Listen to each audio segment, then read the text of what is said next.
कक्षा 10वीं प्रश्नावली 1.1 की प्रश्न संख्या 5 देखते हैं प्यारे बच्चों। क्या है? जांच कीजिए कि क्या किसी प्राकृत संख्या n के लिए संख्या 6 की घात n अंक 0 पर समाप्त हो सकती है। क्या कहा है उसने कि किसी भी प्राकृत संख्या n के लिए क्या कभी 6 की घात n को हल करने पर जो उत्तर आएगा उसका इकाई का अंक क्या कभी 0 आ सकता है। ये हमें यहां पे जांच करनी है। तो देखो, हमें संख्या किसको चेक करना है? 6 की घात n को। और प्राकृत संख्याओं के लिए मतलब n का मान जो है 1 भी हो सकता है, 2 भी, 3 भी, 4 भी, इस प्रकार से। तो हमें क्या करना है? n का मान यहां पे रखते जाना है। जैसे 6 की मान 1 रख दिया तो 6 की घात 1 कितना हो गया? 6 आ गया। 6 की घात 2 रखेंगे तो कितना आ जाएगा? 6 6 36 आ गया। 6 की घात 3 रखेंगे तो हमारे पास कितना आ जाएगा? 216 आ जाएगा। तो इस प्रकार से हल करते चले जाओ। तो हम यहां पे देखेंगे कि जो ये आखिरी अंक है ना, क्या कभी हमारा 0 आ सकता है या नहीं आ सकता है, ये हमें चेक करना है, ये जांच करनी है। ठीक है, अब ध्यान से देखो बच्चों, कोई भी ऐसी संख्या सोच लो जो आपके मन में हो जिसके आखिर में 0 आता हो। जैसे 40 है, इसके आखिर में 0 आता है। 100 है, इसमें भी 0 आता है। या फिर हम कह सकते हैं 560 है, इसमें भी आखिर में 0 आता है। अब इन सभी संख्याओं को आप क्या कह सकते हो कि ये सभी संख्याएं 10 से भाग हो जाएंगी या नहीं हो जाएंगी? ध्यान से देखो, जिसके आखिर में 0 आता होगा ये पक्का है कि वो 10 से भाग होती होंगी। अब 10 से भाग होती होंगी तो 10 से भाग होने का मतलब क्या है कि इसके अभाज्य गुणनखंडों से भी भाग हो जाएगी। वो 10 के अभाज्य गुणनखंड क्या होते हैं? 2 और 5। जो संख्या 10 से भाग होती होगी ना बच्चों, वो पक्का है कि 2 और 5 से भी भाग होती होगी। चेक करके देख लेना बेशक से। तो इसी निष्कर्ष से हम क्या यहां पे लिखेंगे? ध्यान से देखो, हमें क्या लिखना है? यदि कोई संख्या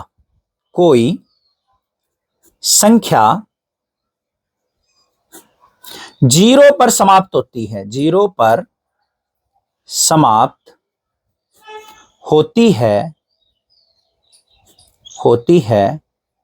तो वह संख्या, वह आएगा, वह संख्या 10 और उसके अभाज्य गुणनखंडों से भी भाग होगी। 10 और उसके अभाज्य गुणनखंड कौन कौन से होंगे? 2 और 5 से भी विभाजित होगी। 2 और 5 से विभाजित होगी। यही चीज मैंने अभी अभी आपको समझाई थी। चाहता तो मैं इस छोटे से इस पर्सन को बिल्कुल छोटा बना सकता था, सीधा ये लिखने लग जाता, परंतु आपको चीजें समझ में नहीं आती। जो मैंने यहां पे ये लिखा है ना हिंदी में, ये चीजें मैंने क्यों लिखी है, ये मैंने आपको समझा दी कि जो भी संख्या हमारी 10 से भाग होगी ना, वो पक्का है उसके अभाज्य गुणनखंड 2 और 5 से भी भाग होगी।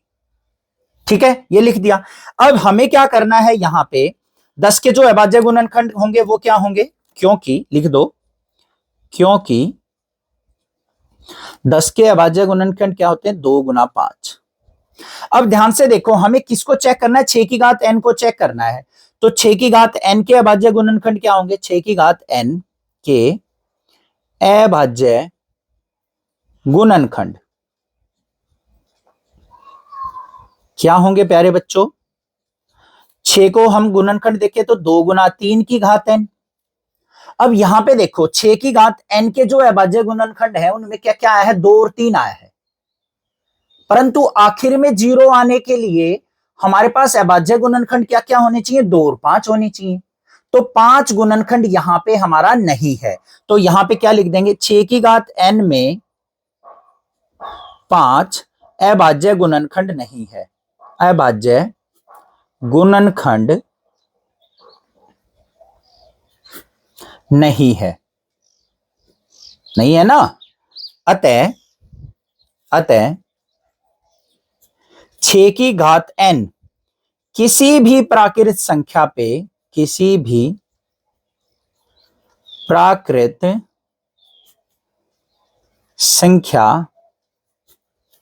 n पर 0 पर समाप्त नहीं होगी।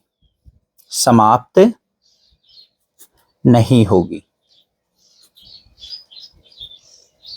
अगर 6 की घात n के हम गुणनखंड देखते तो 6 के गुणनखंड अगर 2 और 5 मिल जाते हमें, तो हम कह देते कि 6 की घात n कहीं ना कहीं एक ऐसा उत्तर देगी जिसके आखिर में 0 आता होगा, परंतु 5 तो गुणनखंड यहां पे आया ही नहीं, तो इसलिए इसको अगर हम किसी भी संख्या के लिए हल करते जाए ना बच्चे, तो कभी भी आखिर में 0 नहीं आएगी। ये चीज हमने लिखी है।